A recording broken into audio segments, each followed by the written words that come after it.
तो दंगल के सितारे में हम बात करेंगे बीजेपी सांसद साक्षी महाराज से। साक्षी महाराज से यूपी चुनाव को लेकर खास चर्चा की सहारा समय संवाददाता राजेश वाजपेयी ने। चौथे चरण में 23 फरवरी को यहां मतदान होगा।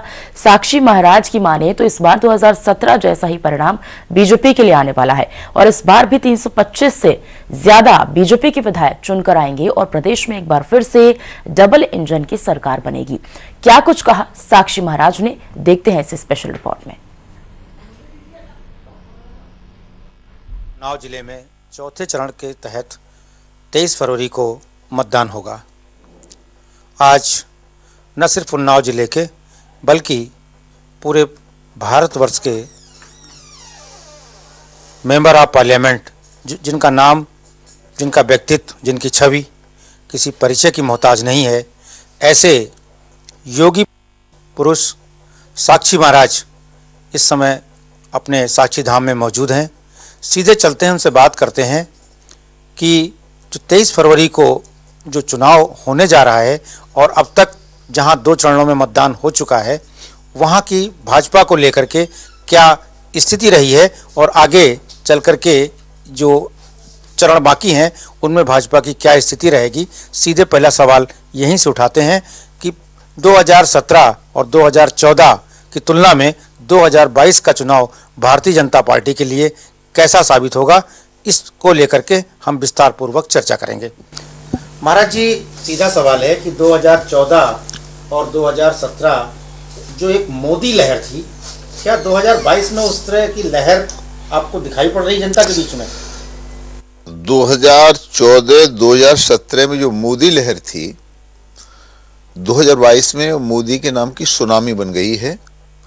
उसके साथ में योगी और जुड़ गया है, योगी का बुलडोजर जुड़ गया है।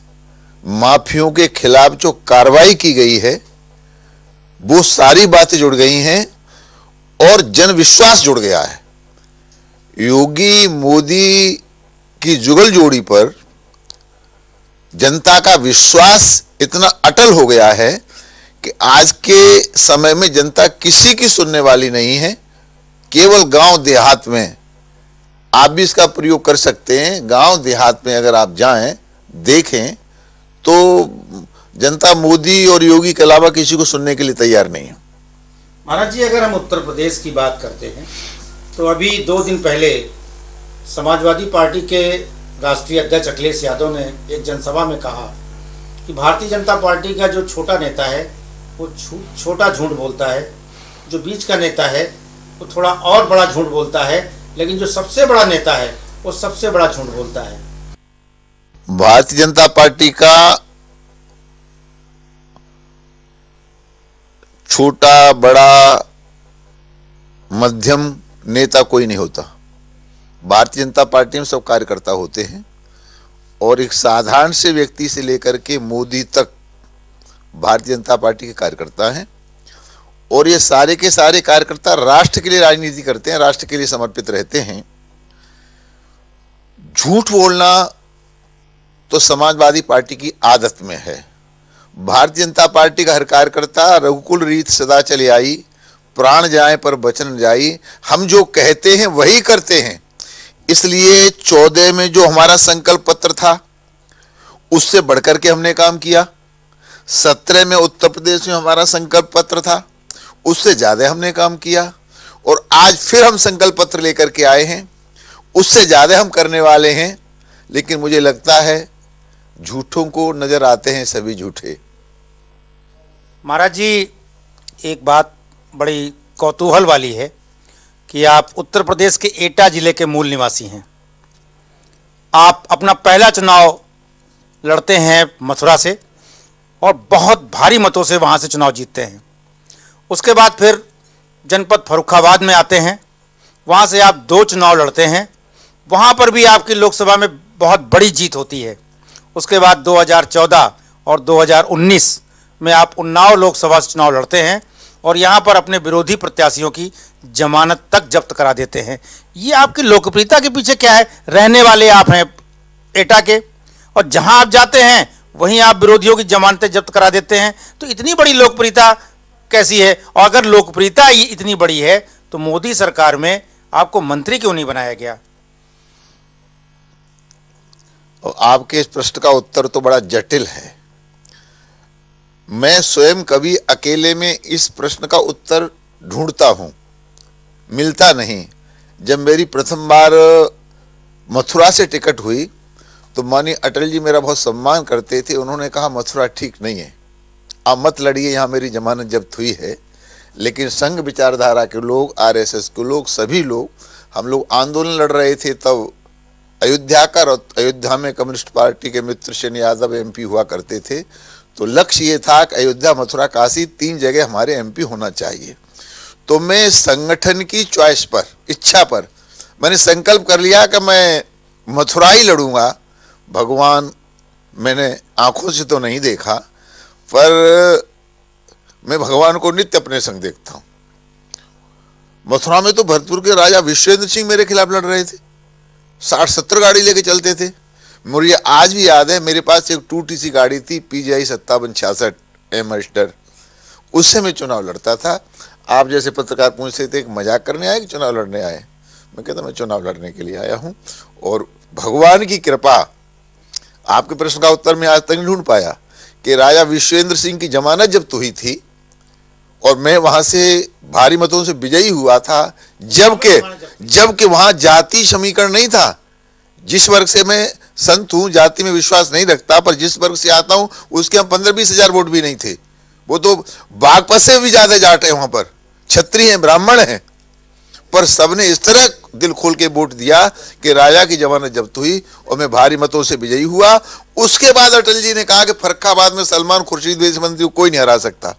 तो 2 बार मुझे फर्रुखाबाद में सलमान खुर्शीद को पटक नहीं देने का, उसे जमानत जब्त करने का सौभाग्य प्राप्त हुआ। यहां पर भी मुझे जीतने के लिए किसी ने नहीं भेजा था, अनु टंडन के आगे केवल हारने के लिए भेजा था। पर पता नहीं कौन सी शक्ति है, क्या ताकत है जो मेरे साथ खड़ी है। यहाँ भी 2 बार दूसरों की जमानत जब्त करके, और 19 में तो जब से भारत आजाद हुआ है, लोकतांत्रिक व्यवस्था कायम हुई है, इतना वोट जितना 19 में यहाँ की प्यारी जनता ने मुझे दिया, इतना आज तक किसी को नहीं दिया। महाराज जी, एक सवाल और कभी कभी न सिर्फ मीडिया के लिए बल्कि जो आपके दल के भारतीय जनता पार्टी के लोग हैं उनके दिमाग में भी उठता है, और यहाँ तक मैंने कई बार कई विरोधी दलों के वरिष्ठ नेताओं से भी बात किया कि अगर हम बात करें राम मंदिर निर्माण के शुरुआती दौर की, जब आपकी भारतीय जनता पार्टी का कहीं दूर दूर तक कोई सत्ता में निशान नहीं था, जनसंघ के बाद जब 1980 में भारतीय जनता पार्टी अटल बिहारी वाजपेयी के बाद जब दोबारा बनी, उसको जिसको भारतीय जनता पार्टी नाम दिया गया, उसके बाद राम जन्मभूमि आंदोलन में लेकर के जिसमें आपने अग्रणी भूमिका अदा किया, मंदिर विवादित परिषद जो ढाया गया उसके अग्रिम पंथ के नेता आप थे। जब हिंदुस्तान की बात हम लोग करते हैं तो उसमें साक्षी महाराज का नाम अग्रणी भूमिका में आता है, जिसकी वजह से न सिर्फ राष्ट्रीय स्तर पर बल्कि अंतर्राष्ट्रीय स्तर पर आप जैसे शायद 1 या 2 सांसद होंगे, यहाँ तो कहना अतिशयोक्ति नहीं होगी कि अगर प्रधानमंत्री मोदी के अलावा और मुख्यमंत्री योगी के अलावा अगर योगी पुरुषों में बात की जाए किसी सांसद की, तो राष्ट्रीय और अंतर्राष्ट्रीय स्तर पर आपका नाम, आपका जो यश है वो जाना जाता है। और जब कभी भारतीय जनता पार्टी की सत्ता जो आई 2014 में, उसमें भी आपका जो स्पीचेस थी हिंदी, हिंदू, हिंदुस्तान को लेकर के, उसके बाद भी आपको भारतीय जनता पार्टी ने अंडर एस्टिमेट किया। ये बात हजम नहीं होती, इसके पीछे क्या कहना है आपका? देखिए, ये बात ठीक है कि प्रभु श्री राम जन्मभूमि का आंदोलन मुझे राजनीति तक लेकर के आ गया। मैं बहुत छोटा था, 8.5 वर्ष उम्र का, तो मैंने संन्यास लिया था। संन्यास लेने के बाद ही मेरी पढ़ाई लिखाई गुरुकुल माध्यम से हुई। मैंने सपने में भी किसी गांव सभा का सदस्य बनने का भी संकल्प नहीं लिया था। लेकिन जब हम अयोध्या का आंदोलन लड़ रहे थे तो आप जैसे पत्रकार हमको जय श्री राम नहीं बोलने देते थे, कहते थे यहां तो जनता कम्युनिस्ट है, पहले अपना एमपी तो बना लो, उसके बाद जय श्री राम के नारे लगा लेना। तब मेरे मन में आया कि फिर तो प्रभु श्री राम के मंदिर के लिए कुछ लोगों को राजनीति में जाना ही पड़ेगा। तो माननीय रज्जू भैया जी के आदेश पर, आग्रह पर मैंने राजनीति में आना स्वीकार किया। तो मैं मंत्री बनने के लिए, ख्याति के लिए कि पार्टी में मुझे कोई बड़ा स्टेटस मिले, इसके लिए मैं राजनीति में नहीं आया था, इसके लिए मैं एमपी भी नहीं बना था। मेरी तो केवल यही महत्वाकांक्षा थी, किसी तरह से अयोध्या में भगवान श्री राम का भव्य दिव्य मंदिर बने। तो मेरे सारे सपने उस दिन पूरे हो गए जिस दिन माननीय सुप्रीम कोर्ट ने आदेश पारित कर दिया और माननीय मोदी जी ने शिलान्यास कर दिया और विश्व का सबसे बड़ा गगनचुंबी मंदिर का निर्माण अयोध्या में होना प्रारंभ हो गया। यही मेरी इच्छा थी, इसी को लेके मैं राजनीति में आया। अगर ये मैं न कर पाता तो मुझे दुख होता, क्योंकि विरोधी चाहे हिंदुस्तान के चाहे हिंदुस्तान के बाहर के हैं, चाहे जेल में बैठे आजम खां हैं, सबका कहना यही है कि पहला फावड़ा उस विवाद ढांचे में साक्षी महाराज ने मारा था और वो पुण्य कार्य करने का सौभाग्य मुझे इसलिए प्राप्त हुआ था कि उत्तर प्रदेश की गद्दी पर श्री राम भक्त कल्याण सिंह जी बैठे थे और कल्याण सिंह जी न बैठे होते और हम लोग उस समय ये सब न करते तो शायद राम मंदिर का निर्माण का सपना ही रह जाता, ये साकार नहीं होता, अधूरा होता। तो मुझे कतई कहीं किसी प्रकार का मन में कोई कचोट नहीं है कि मैं बहुत प्रवक्ता हूं, जनाधार है, उसके कारण मुझे ये नहीं मिला, वो नहीं मिला, सब कुछ मिल गया। मोदी जी योगी जी जो कुछ कर रहे हैं युग पुरुष की तरह हैं, अवतारी पुरुष की तरह हैं, वो जो कुछ कर रहे हैं मुझे लगता है आज समय की आवश्यकता है। परमात्मा भी यही करने आता है, धर्म की स्थापना करने के लिए, दुष्टों का संहार करने के लिए, भले लोगों का संरक्षण करने के लिए। ये दुष्टों को मार मार के जेल में भेज रहे हैं, मंदिरों का निर्माण कर रहे हैं। तो मुझे लग रहा है ईश्वरी कार्य ईश्वर की प्रेरणा से, ईश्वर की शक्ति से ये कर रहे हैं और मेरे साथ भी वही ईश्वरी शक्ति है जिसे कारण मैंने आज तक हार का मुंह नहीं देखा। महाराज जी, कभी कभी आपको भी लगता होगा कि आप आधा दर्जन बार लोकसभा का प्रतिनिधित्व कर चुके हैं। मैं समझता हूं बहुत कम ही लोग ऐसे होंगे, बिल्कुल होंगे लोकसभा में, लेकिन अब वर्तमान लोकसभा में बहुत कम लोग होंगे जिन्होंने आधा दर्जन बार लोकसभा में प्रतिनिधित्व किया होगा। क्या कभी आपने प्रधानमंत्री जी से अपनी इस पीड़ा को कहा है? नहीं, मुझे कोई पीड़ा है ही नहीं। प्रधानमंत्री जी बोलते हैं तो मैं खुश हो जाता हूँ, योगी जी बोलते हैं तो मैं खुश हो जाता हूँ। तो पीड़ा हो तो पीड़ा को प्रदर्शित करने का प्रयास किया जाए। जो काम अच्छा हो रहा है उसे अच्छा कहना चाहिए। भारत बदल रहा है, राष्ट्र का नवनिर्माण हो रहा है, एक नया युग, मुझे लगता है कालांतर में इस युग को मोदी युग कहा जा सकता है, योग युग कहा जा सकता है। और आज के वो लोग, चाहे हम हैं चाहे आप हैं, कि आज के लोग बहुत सौभाग्यशाली हैं जो राम मंदिर का निर्माण होते देख रहे हैं, जिन्होंने काशी कॉरिडोर का निर्माण उद्घाटन होते देखा है, जिन्होंने धारा 370 को हटते देखा है। ये जो देख रहे हैं, हम लोग युगदृष्टा हैं, हम लोग देख रहे हैं, तो हम लोग बहुत सौभाग्यशाली हैं। और मुझे लगता है आने वाली पीढ़ी, जिन लोगों के बच्चे होंगे, वो बाद में कहेंगे कि हमारे बाबा, हमारे पिताजी, हमारे पुरखों के सामने मंदिर का निर्माण हुआ, इस सारे का सारा परिवर्तन। पहले ऐसा था, पहले गुंडों का राज्य था।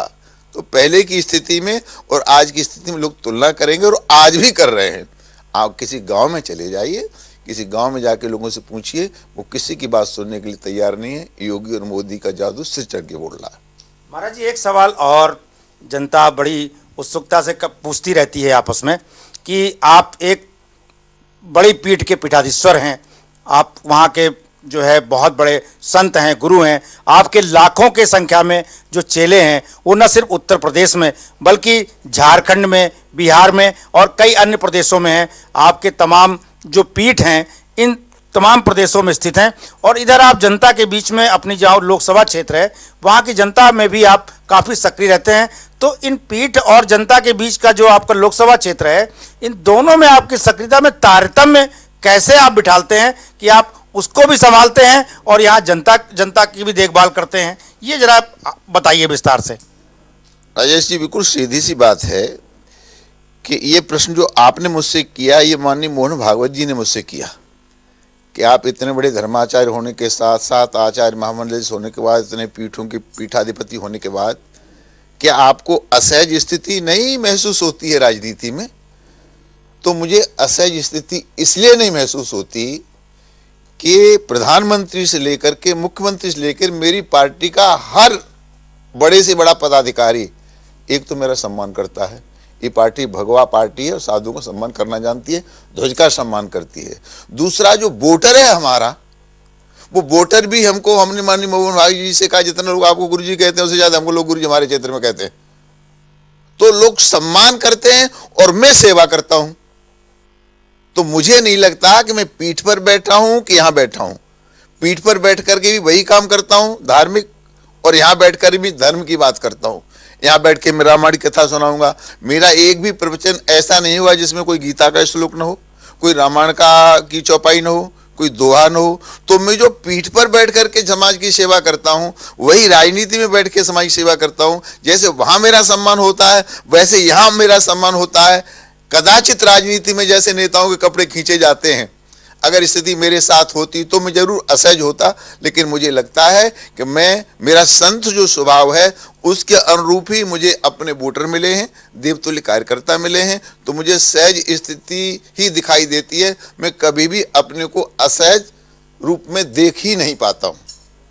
महाराज जी, अगर अब की बार बात की जाए योगी सरकार की, अगर उत्तर प्रदेश की बात करें तो 325 सीटें अब की बार योगी सरकार को मिली थी।